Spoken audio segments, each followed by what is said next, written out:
Hey everybody, welcome to What Drives Us, episode 272 for April 11th, 2018.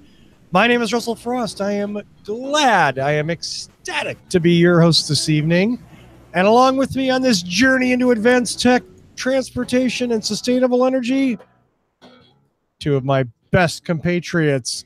The young man on the right, at least on my screen, who knows what it looks like on your screen, is our man from Chicago, Mr. Tony Schaefer. Hi, everybody. 272. I recommend we just stop counting at this point. Do we feel old at some point? Oh, my God. 200. That's wow. Okay. That is crazy. You think we could be better at this? No. It's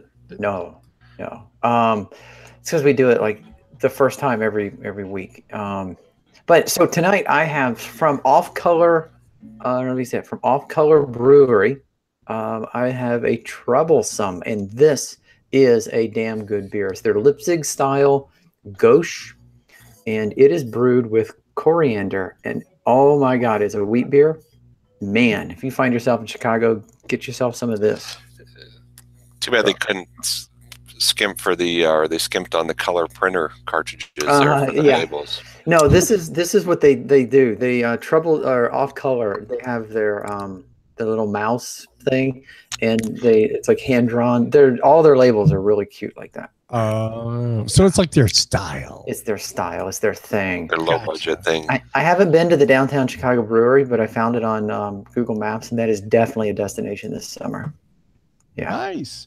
Well, speaking of a destination, he is the founder and CEO. I don't know, probably the CTO, probably the CIO, probably a few other things beginning with C at Boulder Hybrids in Boulder, Colorado. We simply call him Paul Guzik. Good to be back as usual, and I won't plug the beer because I'm drinking the same beer I drank last week. But you can plug the beer. But it's cold and it's good. There we go. Exact. Cold and good. Right. That's a testimonial right there. You know? That's a So Tony, what happened to your Blackhawks jersey there? Yeah, well, we changed seasons because hockey season's over. Hockey season ended pretty abruptly in Chicago this year. Yeah. I wish winter would end as quickly as hockey season. Yeah. It's 88 here today. Oh, fuck you. It's like 88 40. Here today. It's hot. It's 80 in Boulder today. I had to turn on the air conditioning, okay? Me too.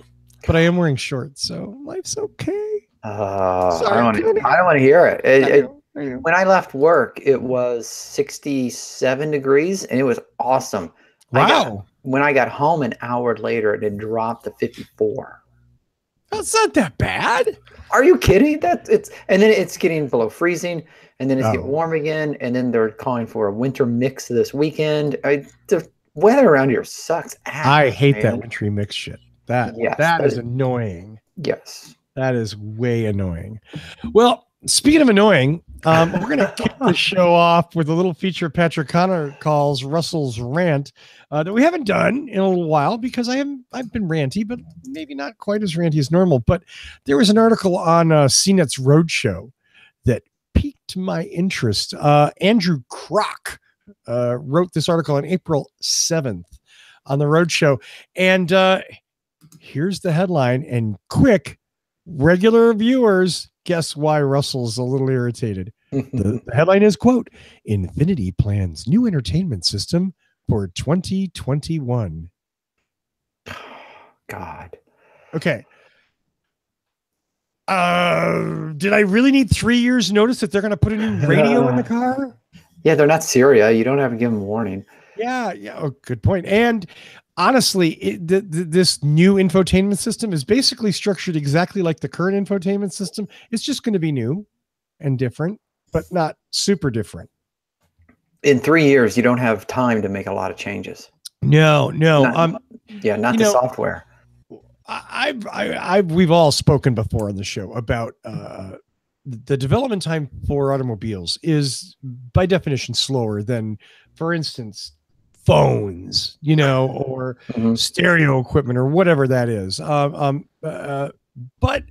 the problem is car makers insist on putting things in there that they're not very good at making and that they don't update very quickly. And in fact, by the time a new feature is deployed in a car, it's probably 5 years old. And if it's infotainment, if it's audio system or video system or navigation, 5 years old, how many people watching this show have a 5-year-old phone? And I know I'm not saying you're not cool if you don't. I'm just saying, but really, 5 years.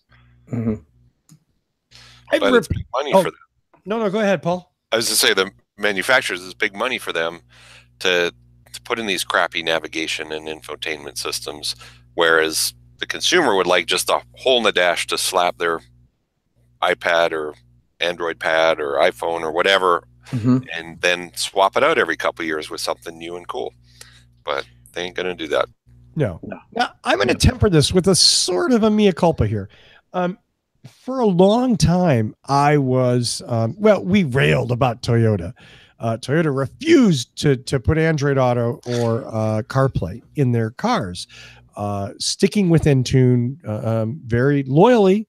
And Toyota has just announced that, of course, they have some models coming out that will have connectivity to Android Auto and Apple CarPlay, which is a step in the right direction. But that said, having in the last 6 months driven a whole bunch of cars with CarPlay,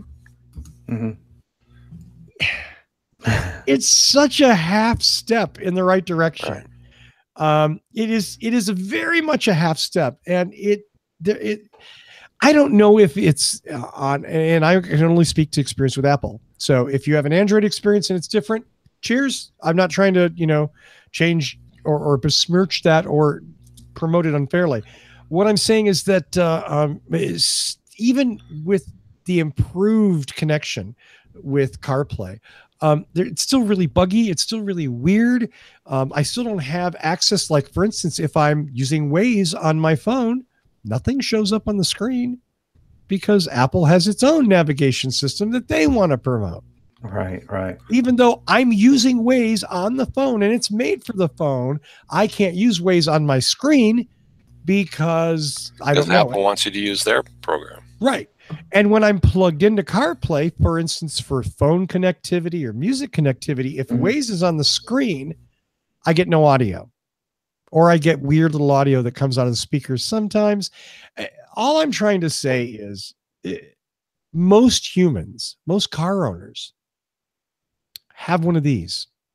Most car owners have one of these. Right. And most car owners use this for their entertainment, their communications, and their navigation. And the car company that figures out how to integrate this or a basic iPad is going to be the car company that a lot of people are going to go, wow, that makes so much sense. Why isn't anybody else doing this? Like, you'd think they would just do the car specific things like the heater controls and the intelligence display on the MPGs and all that as an app for your Android device or your iPhone device. And then you pick whichever screen you want and then run whichever other apps you want on that device. And like I said, every couple of years, the Galaxy 97 comes out, you upgrade to that and just have a place to set it in the middle of the car. Right. Yeah, one thing that I've noticed with my new car, a new Prius Prime, I used to, every once in a while, I would think of something and I would grab my phone. I would hold down the phone. Now, my 04 Prius didn't have, iPhone integration, like obviously.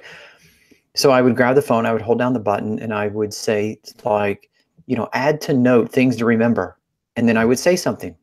And Siri would say, okay, I've added that to your note. Great. So I tried doing that again, this time with the integration. I hold the button, I integrate the hands-free Siri, and I say, add to note. I can't do that while you're driving. Oh, why not? I can do that if you're not connected to my car. Wow. Interestingly, well, I'm sorry, Tony, I've had the same problem with Siri and with things like that, like using the voice to navigate to a specific place via the microphone, right, on Waze. But because it's connected through CarPlay, there's like this weird delay, and it's nearly impossible for me to sync up my request with when it turns the audio on to Siri. Right. I find myself waiting for some kind of chime or something, and then it's like, I can't hear you. Do you want to repeat that? So why can't the car companies just hire some of these millennials to make it all play together, right? Like, no clue. The guy that just joined the call may have some idea because he's kind of in that field, but I don't know. I don't know, and I can't rant about just the car companies. The car companies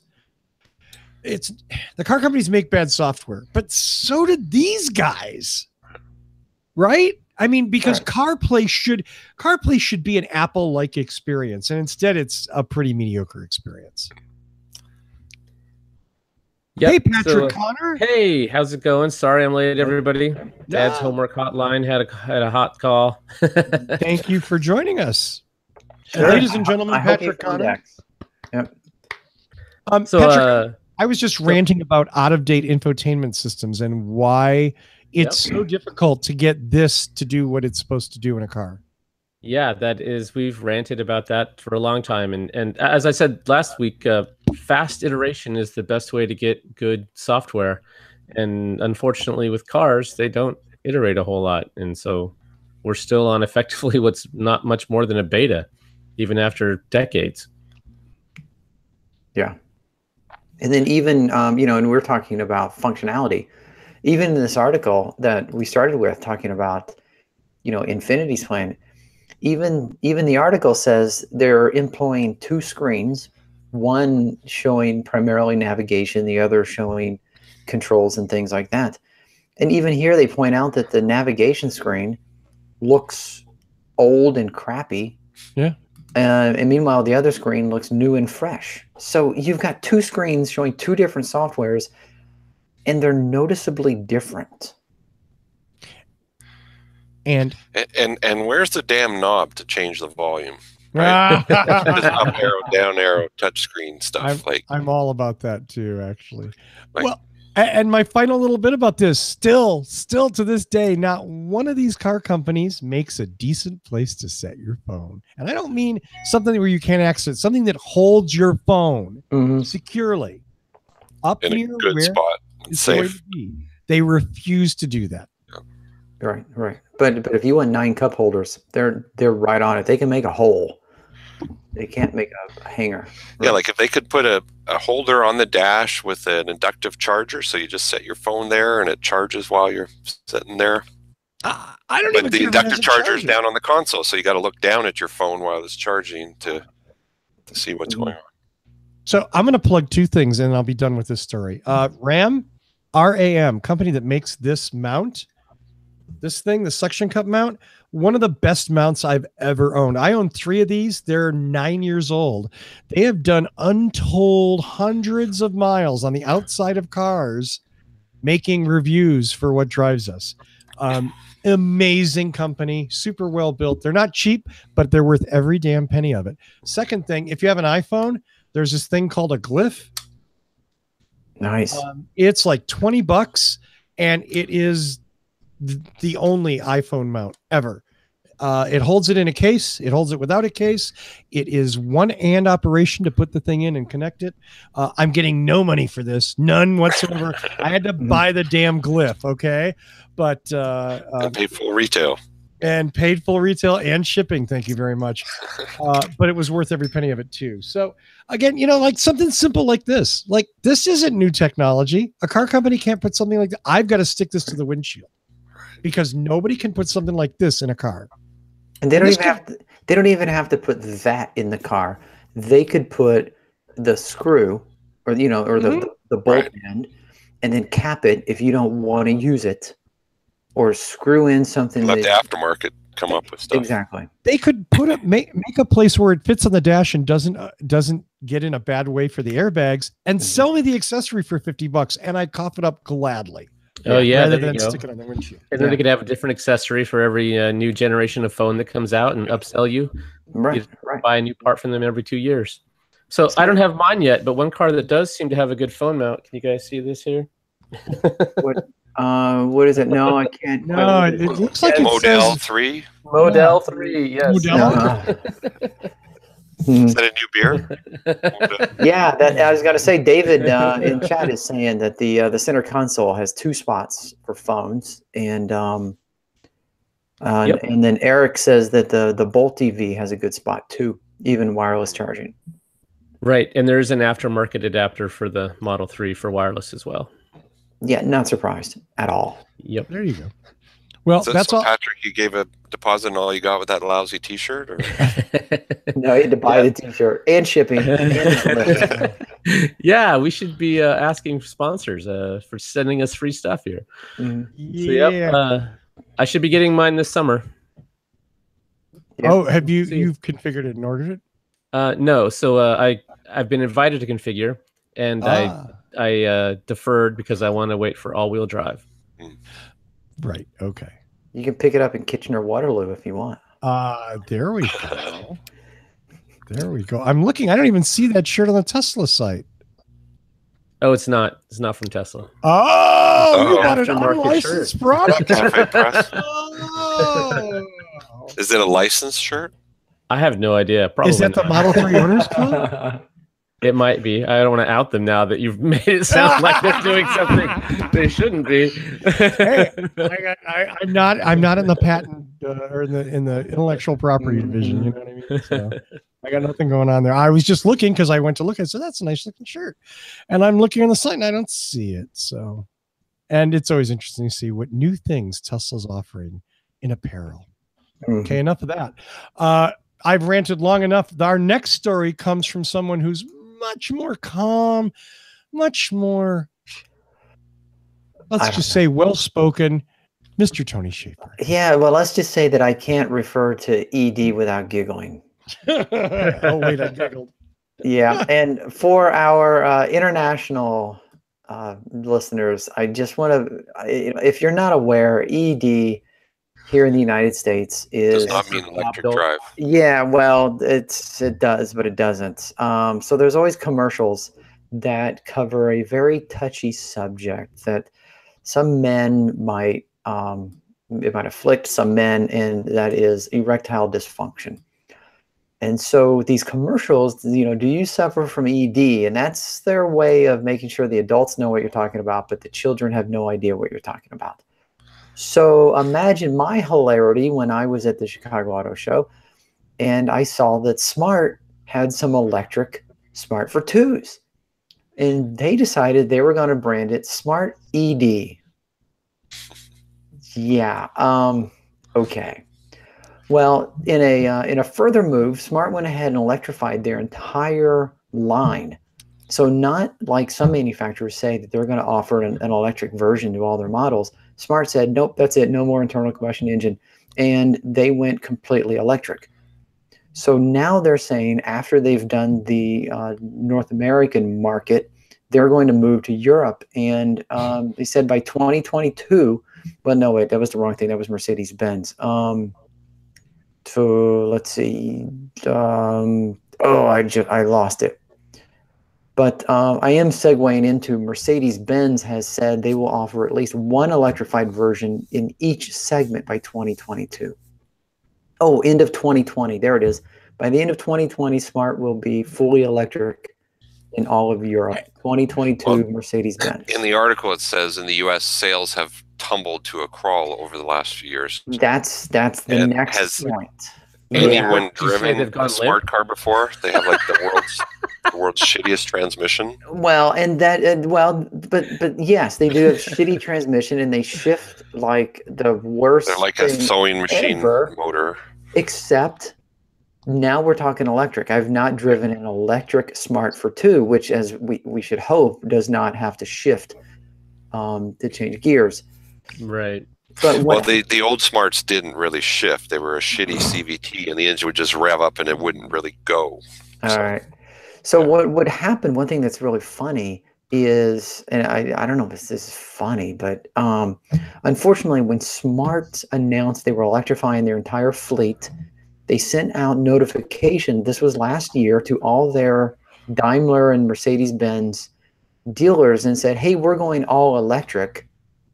Are you interested in selling electric cars?" They started with 85 Mercedes-Benz dealerships selling Smart cars, and 27 of them are still selling Smarts because the rest have no interest in even touching electric Smart cars. You want to take a guess where those 27 dealerships are located? California. Yeah, CARB states, California, New York, and yeah, all the CARB states. So I don't know. I hope Europe does a better showing than the United States does as far as electric smarts are concerned. My question is, why does this company exist? The gas-powered smart car was a horrible. It was an interesting idea, but it was horribly executed. It would be great if you lived in London and you needed to fit into only parking space in the neighborhood. Fine, right? You live in London, maybe even New York, but it's an awful car. The gas mileage is worse than a Prius. Yes. Oh yeah. Yeah, and it looks like it should get 50 mpg easy. I know, and that was my biggest surprise. And the engines were like whiny and shitty and underpowered. And so going electric might be the best thing for yeah, this. electric's probably a good solution for that, for urban runabout. Absolutely. Absolutely. Yeah, no, I agree. I think that's, I mean, as electric, they have a hope. I don't understand how the gas powered thing limped along this long. It just, it's not like I'm sorry, Patrick. No, just before we leave this one, there's a good Chelsea story that we have to tell. We've done a lot of shows, so go ahead and finish what you were saying, Russell. I didn't want to cut you off. No, please. I'm good. Oh yeah, okay. So we've done 270 some of these shows. Yeah. So it was probably 80 shows ago when our friend of the show, Chelsea Sexton, was on here, and this was when Daimler had first come out with the Smart ED, and the guy at Daimler that was running Smart ED, is that a new pill or something? I think his name was Pitt Moss, if I remember correctly. Right. The story just keeps getting better. And now deceased. But he was a character. He's a great guy, really funny, a German guy, a lot of gusto.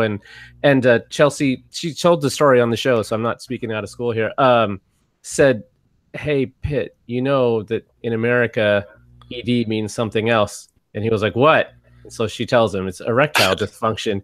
And he said, German men don't have that problem. I'm keeping the name. I don't care. Right. Even though you're selling your cars under that name here in the United States. Hey, no big deal. Yeah. That's funny. So David in the chat says he's driven a demo, and he said the Smart is better as an EV. So yeah, it couldn't be any worse. Well, right, there was that. Well, it could be, but we don't want to know about it. Yeah. I mean, generally, any electric car is zippy and fun to drive. Yeah. Absolutely. Although we're going to see about the Kia Soul after the show. You got your hamster costume? I've driven one for the last week. I drove the gas version with no hamster mask, and I'm thinking maybe I need to go buy one for this review. I should do the whole thing in the hamster mask. I don't know. Speaking of hamster masks, and it has nothing to do with hamster masks, Patrick has the next story about what's going on in Beverly Hills.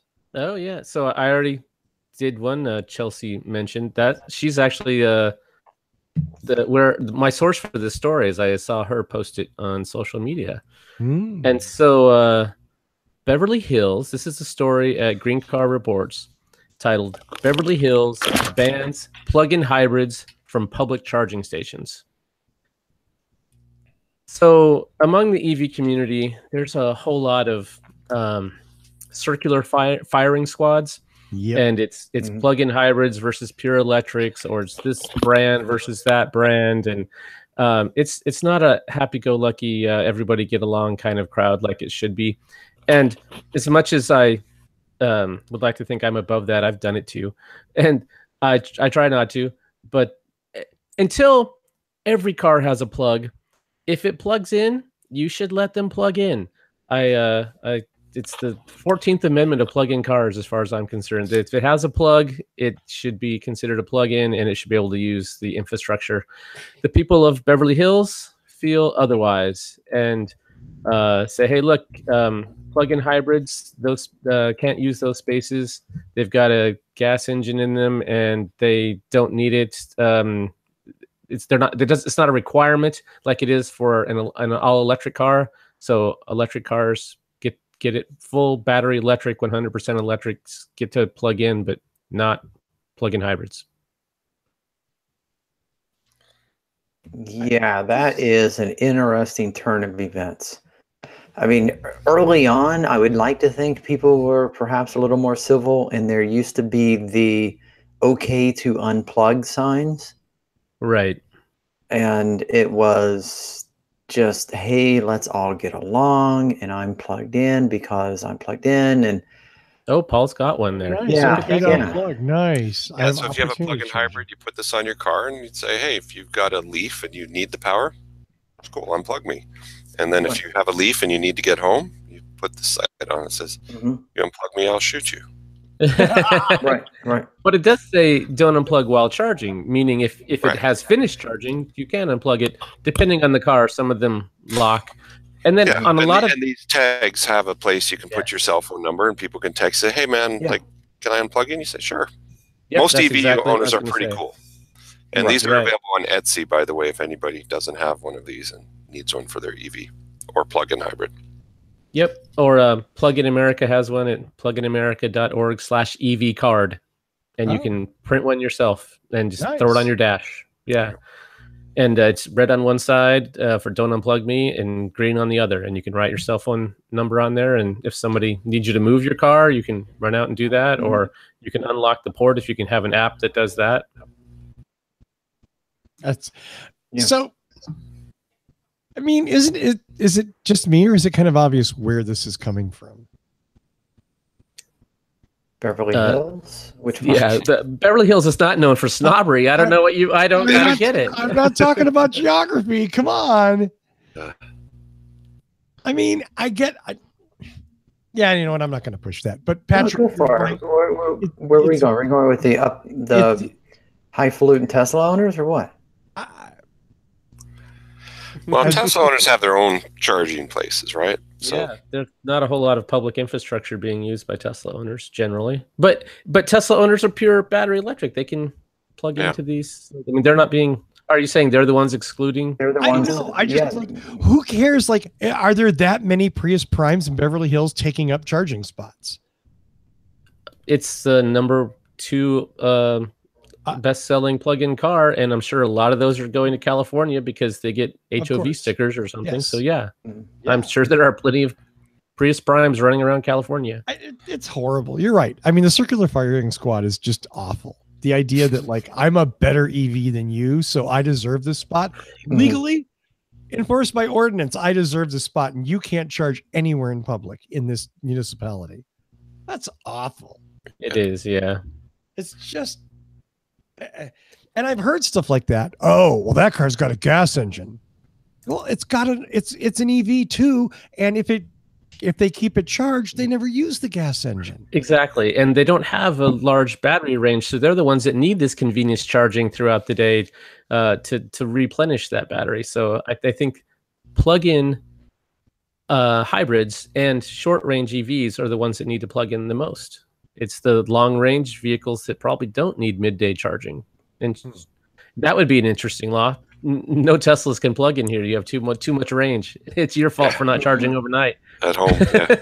Yeah. I can speak for at work. So I have a plug-in Prius with 25 to 40 miles of range, depending on weather and driving. And then there's a guy with a Chevy Bolt, 240 miles of range. And usually the plug-in hybrids are the ones who are more, at least I'm painting myself in this. I don't know if you've picked up on the biasness. But usually it's the plug-in hybrids that have said, oh, no. You know what? I've got an engine. If you need to charge, go ahead. I'm sure you can find drivers of all sorts that are entitled.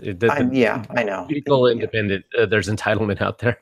Yeah, but I just... Do the chargers where you work, does the cable reach multiple parking spots? So can like 2 people park and then move the cable in the middle of the day? Yeah, that's kind of what we do. But I just have talked to other plug-in hybrid owners, and this topic almost always comes up, and okay to unplug and whatever. And most of them say, you know what, I have a gas engine, and they don't, and I'm willing to give up my spot. Which you and one other guy at work. The charger, right? No, Patrick. What I mean, I've talked to a lot of other people. It's not just me and one other guy at work who have come to this agreement. But so here's what I would like to know: in order for this bill, law thing, whatever, in order for this to pass or to be considered, I just am curious as to what precedent caused such a in my opinion, knee-jerk reaction. Some guy in city council. Yeah, You got it. Go ahead. And there was a Prius Prime in the spot, and he got pissed. Right. It's very anecdotal. I think that's exactly what happened. Yeah, and that's just absolutely bogus. I just think it's a bad idea. It's a bad idea to say to start the us them pissing contest. Yeah, it already and exists. I think most EV owners are pretty cool about charging etiquette. I don't think we've heard about fist fights breaking out in front of the parking spot, between the EV and plug-in hybrid owners. Most are pretty, I mean, most people are pretty reasonable about it. I've seen it here, and I go with a week with an EV, and I'm where most of the chargers around me are blink chargers that are inoperative. So I have to kind of on the blink. Oh God. Yeah. If I could explode one company, it would be Blink. They're just awful. There's so many, and there's the inoperative charger's bad for a bunch of reasons. But anyway, so it is. Does your Soul have a fast charge or just regular? You know what? Honestly, I haven't even sat down to read the lid on it. Okay. I'm pretty sure it has CHAdeMO. Yeah, it does have CHAdeMO, so I'm not sure how fast it is though. That's the question. At least 50 kilowatt. Which it's that's what my first gen Leaf has, and that one might be faster. So that was good enough for road trips. So yeah, so not 120, but it's still good. You can tell us next time. Yeah, next week, believe me, I will have had break out the PlugShare app and go find a CHAdeMO station. I am actually have PlugShare open in another window right now. And you know what? That's the other thing. So go to the Nissan dealer with the CHAdeMO and plug in your Kia. I like that. Yeah. So Eric says the Soul EV is CHAdeMO. It'll charge at close to 50 kilowatts, and it'll go 20 to 80% in about 30 minutes. Yeah, Russell, you got to go to the Nissan dealer and do it. Take a picture. Yes. They tend to only have level 2 at the dealerships. Really? Around here, they have CHAdeMO. Depends. Oh, good. Yeah. And of course, I'm in a weird position. I live in an apartment. Guess where I can't charge my car? At home. Yeah. I don't have any way of plugging it in anywhere. Throw a cord out the window.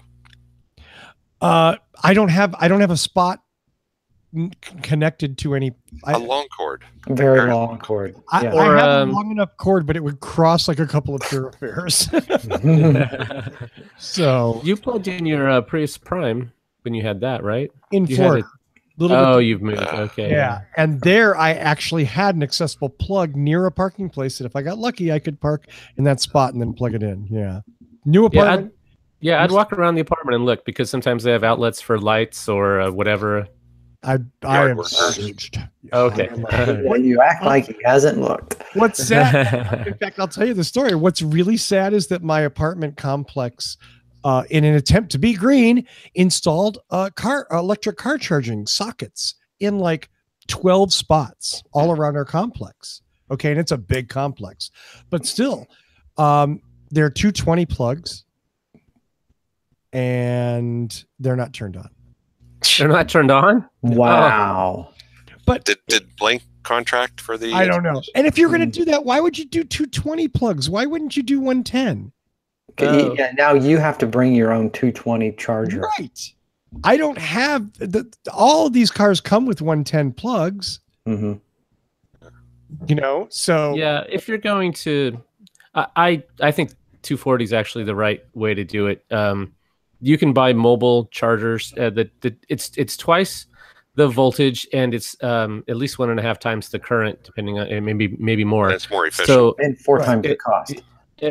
No, right. But in this case, if you need to do some midday charging, 110, 120 is not enough. It's you get 3 or 4 miles an hour. Right. But let's look at it this way. It's an apartment complex. It's the only people allowed to park here are residents.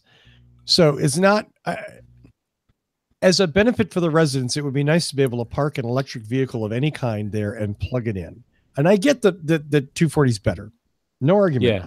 But what does and speaking of 240, let's just go on record that the correct terminology is 120 and 240. 110 and 220 is like 50 years ago. Yeah. That's legacy Yeah, speak. and a lot of things are I'm still old. labeled that because they're tolerant down to that voltage. Right. But that's not the nominal voltage. That's what they're tolerant down to. Yeah. So yeah. You're But right. in North America, it's 120 and 240. Yes. Right. But people still say 110 and 220. But Yeah, they do. old school. Grandpa says that. Grandpa? So right now you have 0 volts. So Yeah. Right now I have 0 volts, but I do so, have yeah, 100 you would take miles of range. 120. You would take 110 if that's what they had. Yeah.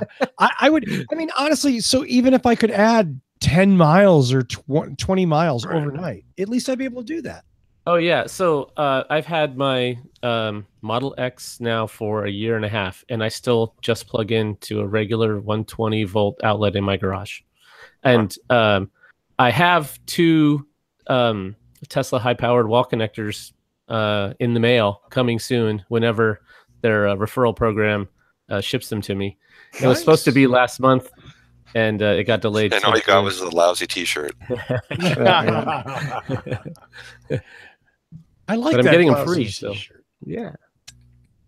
Yeah. Well, there you go. Charging. And here's a plug. There's a company in Northern California called evseupgrade.com, and they'll take your 120 volt Leaf charger or Prius Prime charger or Volt charger and upgrade it to work on 120 or 240 and sell you a little adapter plug so that it will charge twice as fast if there's a 240 receptacle around. So Are you listening, Tony? evseupgrade.com. I had that done for my Leaf connector. I was one of the first. I don't remember when it was, back in 2011 or 12 that I got it, and it's been great. That way, if you can plug into dryer outlets or RV outlets. Parks, Yep, and it still works with the right adapter down to. And just it's the not regular that. thing it I came think with. it's like $200 or $300, and they'll upgrade your existing hardware to be dual voltage compatible. Yeah. Yep. And they sell you the little plugs to fit different dryer outlets and whatnot. So That's cool. Hey, I in fact used a Volta charger, a free charger in front of a Vons this afternoon to put some miles back on the car, and it was wonderful. It was great. I think Volta has a great business model. I hope they survive. And it's free charging, like you said, and they have advertisements there. It's difficult. Paid charging when you're selling electricity, which is pretty cheap, and you have to. It's a difficult business. So I hope Volta survives. Yeah. hey, Russell, I just went to the EVSE upgrade website. Had you be the Kia Soul owner for $169, they would upgrade the charger to work on 240 or 120. There we go. Then all I have to do is get my apartment manager to turn those things on, Exactly. and I'd be golden. Yep. You know, this is the problem with being an early adopter, and I think it's still reasonable to say that EV owners are early adopters. You know, the things will work out. The more of us that are doing that and demanding these things, the better the infrastructure will get. Yep. Right. Yeah. Apartment complexes and workplaces are the next. Those are the two best places to have charging. Absolutely. Absolutely. Yeah. I absolutely agree. I mean, we have to look at, we can't just say, well, they're renters. Hell with them. I mean, there's a bunch of us. So funny story of apartment complexes not installing chargers. So I had noticed a Chevy, it was a first generation Volt that would be plugged in at work every once in a while, and then also a Ford Fusion plugged in at work every once in a while. I started asking around about whose cars they were because I was just curious. I wanted to know who else had a plug-in vehicle. The next office building over. So as I asked around, and no one knew what it was, and so people started watching and paying attention. And then finally someone said, yeah, I noticed the Chevy Volt owner walked down from the street, got in the car, and drove to the apartment complex across the street. Yeah. Ouch. Yeah, well, and at work they're not charging, so I mean it's free. Well, they're not charging. They're not charging money. Yeah, there's no pay for it. There's no fee, so they were charging for free, and it's kind of hard to stop. So really, all they ended up doing was putting up a sign that said this is for employees and visitors only. But I just thought that was funny. That I'm not upset with them. They saw a free charger, they plugged in. Well, especially if no one was using it. It'd be different if they were displacing a worker or something who needed it.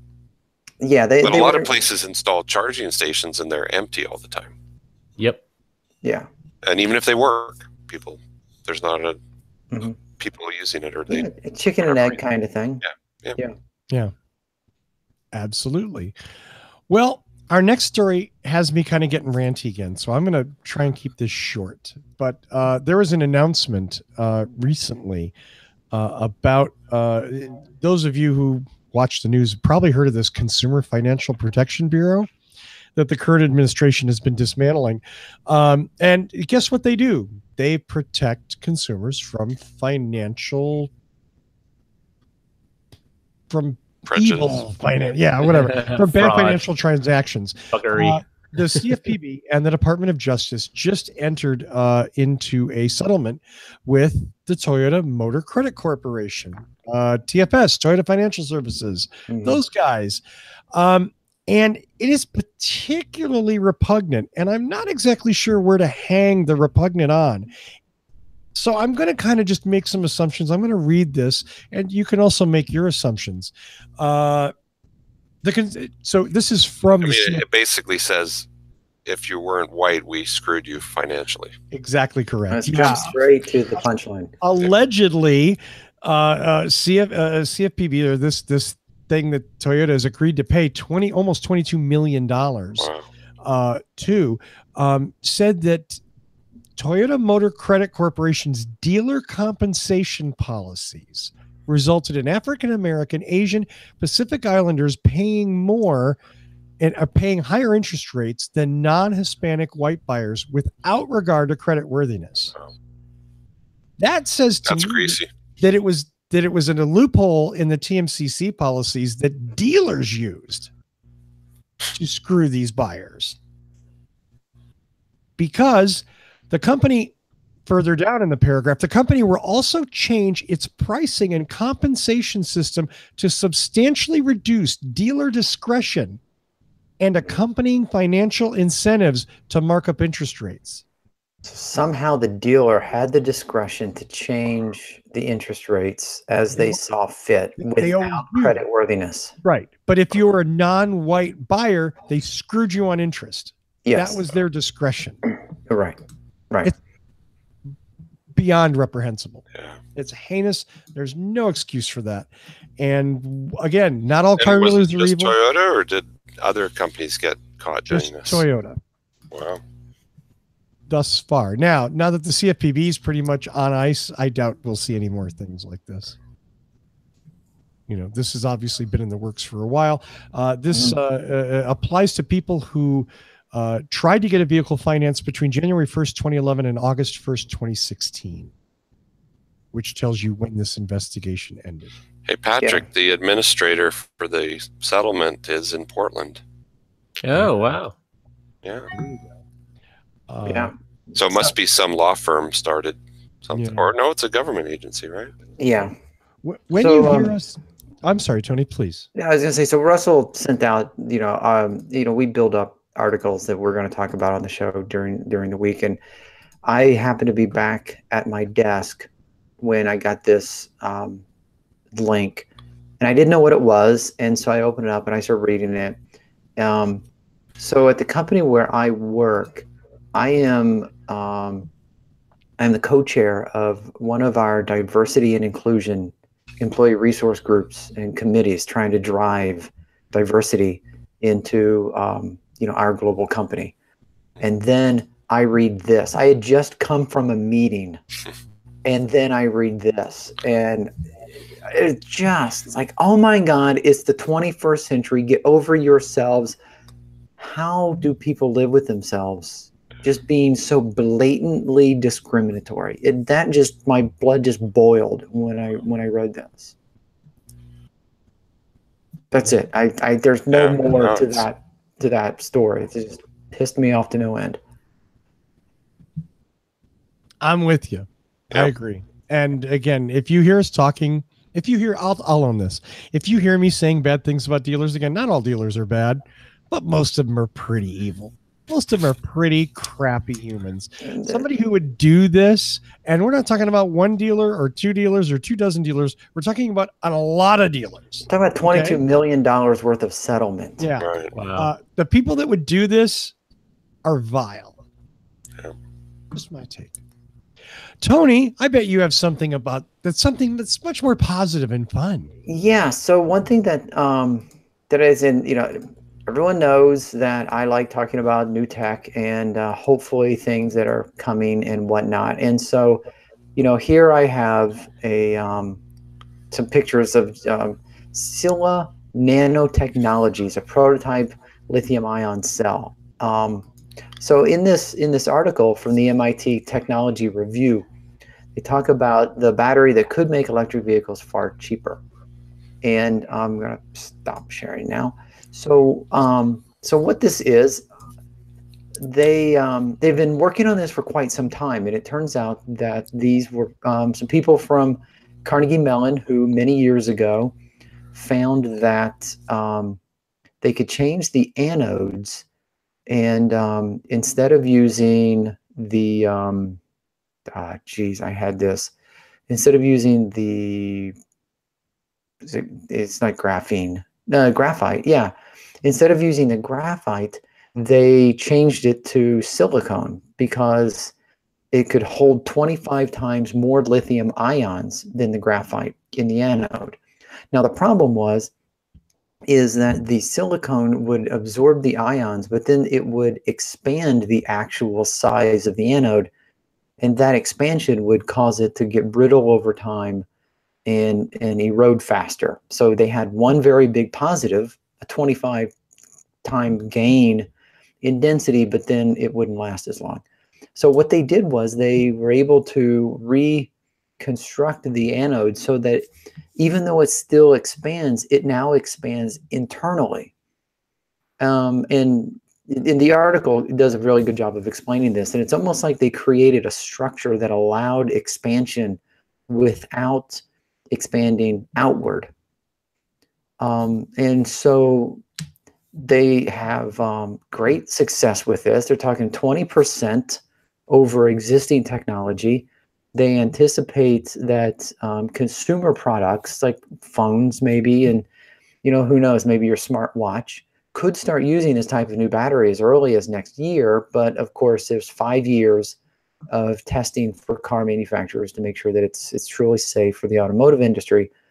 So hopefully they're saying 2023 is a time when you start seeing this, specifically with BMW, because the Scylla Nanotechnologies has partnered with BMW to develop this battery.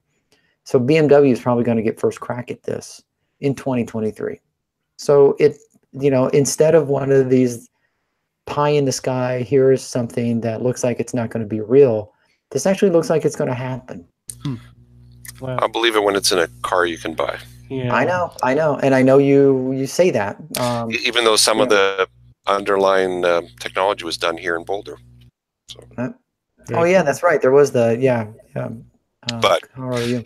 Every month there's some release about the company that's got the better, faster, cheaper battery. So right, yeah, this one's more real than the other ones.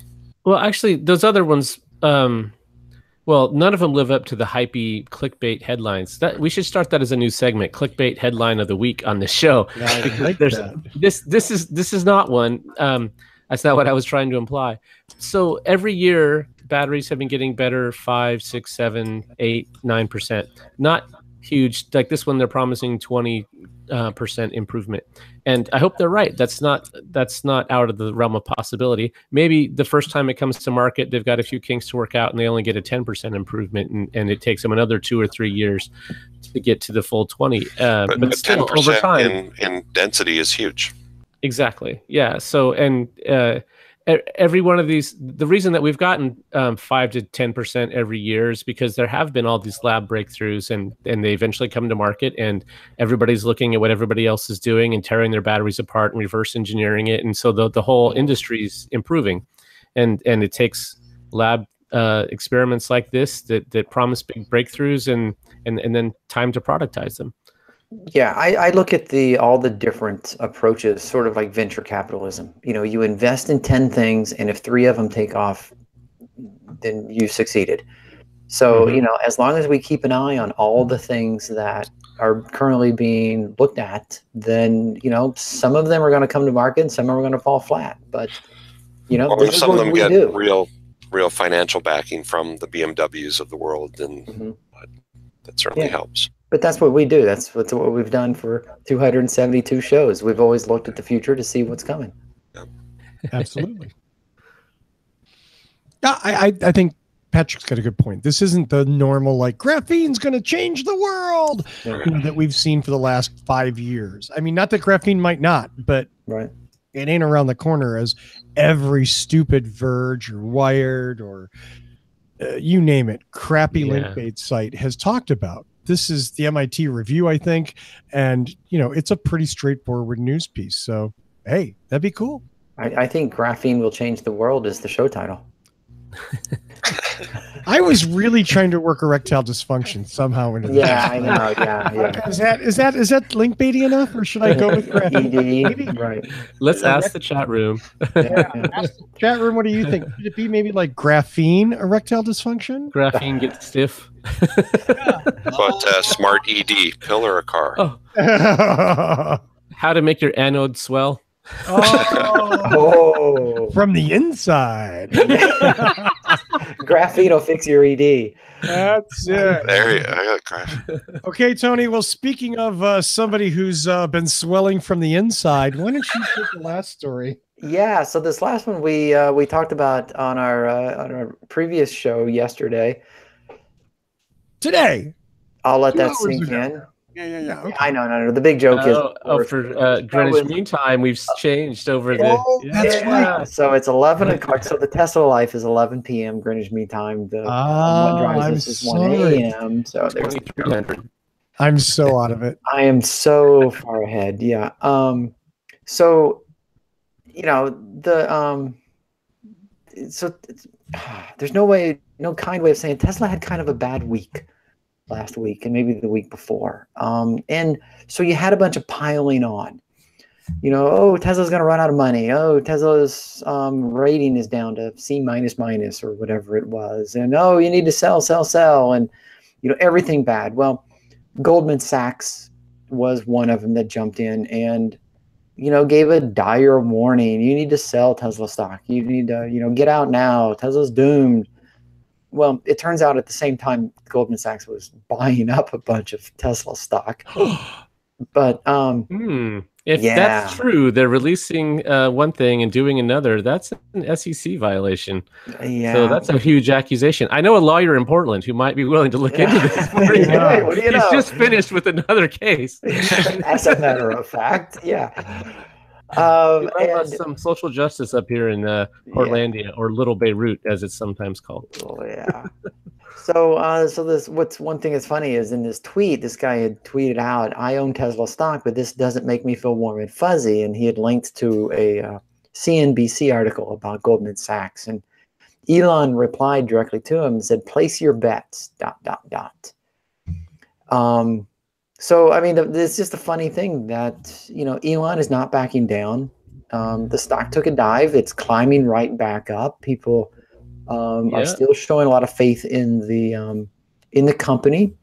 Production of the Model 3 is ramping up. Not as quickly as I know a lot of people had expected, not as quickly as he originally promised. But, you know, gaining ground. Stock is gaining ground. And Elon is feeling a little more inflated and confident because of that. So this is just one more example. I want to repeat, don't take stock advice from a podcast. But There's that. we did talk about this 2 weeks ago, and the stock was at about 260 at the time when we did it. I said, I'm buying, and I'm going to wait till it hits the bottom and start buying. It bottomed out at about 245, and I bought some more at 250, and today it closed at 300. Yeah. So, yay, if you took some stock advice that I told you not to, then you did pretty good. And you did really well, yeah. Now, that assumes, of course, that you sell at 300 and don't wait for it to go down or up again. I mean, I'm going to try to sell it at about 350. That's my hope. Yeah, I would long haul it, man. Yeah. 350. Nice. Well, I think that's our show. Since Mark Coughlin isn't here and Mark is out traveling, that's why he's not with us this week. So we look forward to him coming back next week. I know there's no one last thing, right? I don't have one last thing. No one last thing. I've got one last thing. Go, Paul Guzik.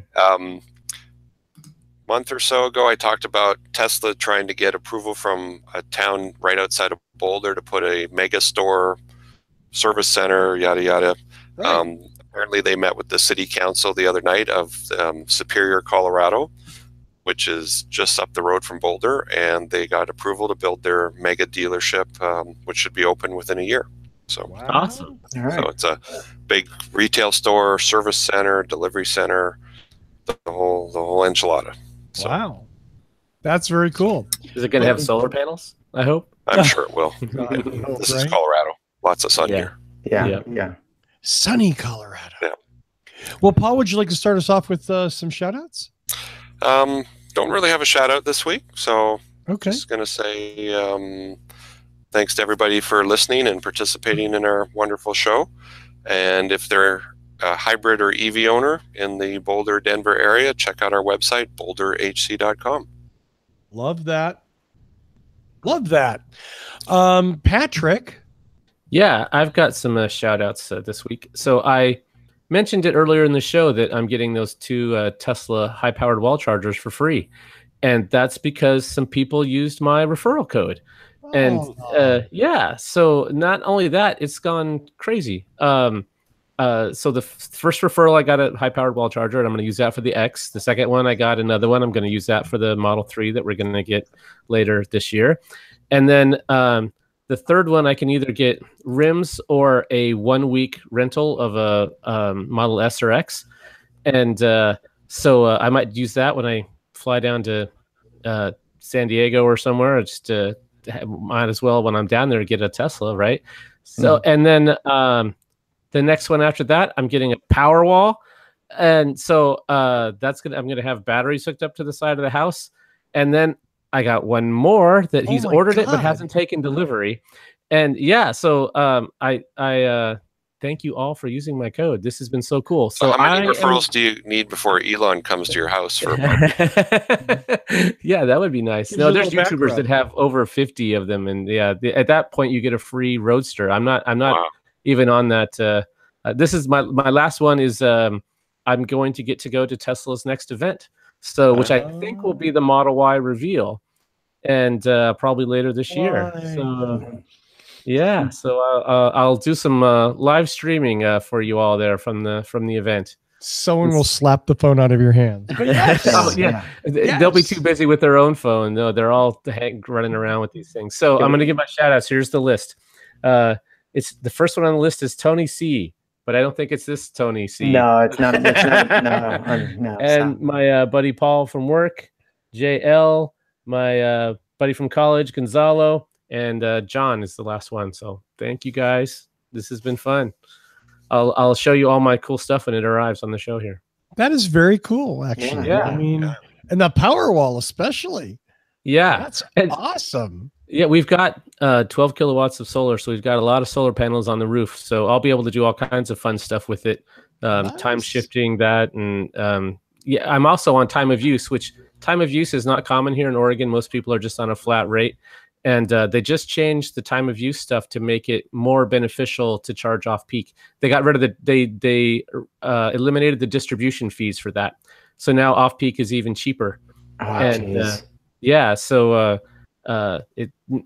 between having the cars charge overnight and the solar panels making energy during the day, I save a lot of money on my electricity bill. And now with this power wall, I'll be able to optimize that even more. Wow. Awesome. Nice. That's cool. Well, Wow. right on, viewers and listeners of What Drives Us. Thank you. Thank you. Yeah. Tony P. So I want to give a shout out to Kathy, Scott, and Dean, who are 3 people who recently subscribed to our YouTube channel that can be found at youtube.com/whatdrivesus. That's so weird. Yeah, so thanks for joining the group. Of course, a shout out to everyone in the chat, which I always check this thing of chat participants, and it shows like now David, JT, and Lee Moon. But I mean, I know there are more people in there. I mean, David is in there, and Eric, and all these other people. So, but a shout out to everybody in the chat room. Thanks for spending an hour with us.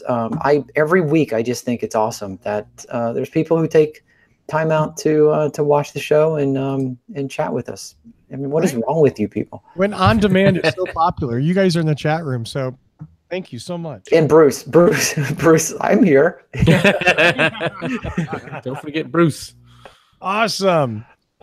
Well, of course, you can follow us on Twitter at What Drives Us. We have a brand new shiny Instagram account, which I am just kind of starting to use. That is What Drives Us Show. So if you're on Instagram, follow us on What Drives Us Show. You'll get to see the car that I'm driving this week and all sorts of other exciting exploits. Who knows what you might see? All Does that right. sound like That sounded like you were going to post something pervy. That's what that sounded like. It sounded like you were going to post pictures of your ED. nothing pervy? Yeah, nothing pervy, no ED things. Okay. Okay, good. That hurts. Dodge just that hurts. one. Yeah, dodge that bullet hard. As always, I want to thank Michael Manring for our theme music. Visit him at manthing.com. What else? I think that's it. Once again, everybody in the chat room. Once again, all the panelists, Tony, Patrick, and Paul. Thank you for so much. Thank you so much for coming in and spending an hour of your life with us. Good times. Yeah. And to all of you who watch and listen, you're the reason we do the show. Don't forget, please check in at youtube.com/whatdrivesus. Subscribe there. We're at 469. We need 31 more subscribers to get to 500. Please, please, please. Tell all your friends. Bribe somebody. I don't care. Threaten them. Hack into their computer, just subscribe them. Exactly. We want to get to 500. Subscribing is painless. It doesn't cost you anything. Please do that. So get us to 500. That's our goal. Until then, tune in next week and find out what drives us. That didn't sound pervy, did it? No. Kind Good. of. Okay. That- I just, No that title. whole ED thing. I got to worry EDs about drive that. us. Yeah. See you next week.